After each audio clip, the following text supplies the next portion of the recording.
Okay lang ba pizza na lang? Aray ko, ang sakit. Okay lang ba pizza? Okay lang ba pizza na lang?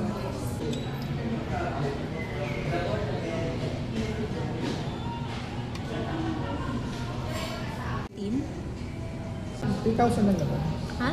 3,000. Nilalang mo yun?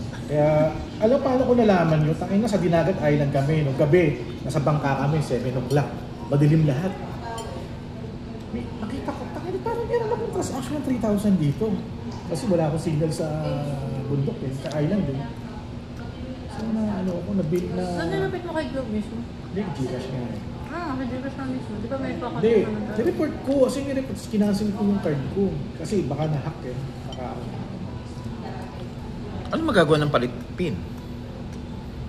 Hindi mauubos yung pera ko. If ever na-hack ako ulit. Pero pwede mo naman i-manual palit eh.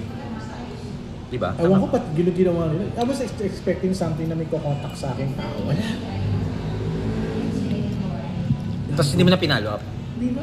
3,000 kaya ko tayo. Pero 3,000 pa din yun. Sayang. O at least, for my peace of mind. Oh, yung kinikol sa snacks. Sureness. Social. Azadore. Sa'yo nga to eh. Ano yun sa ano? 4? Joke lang. 4 formato. Thank you, Chef Nato.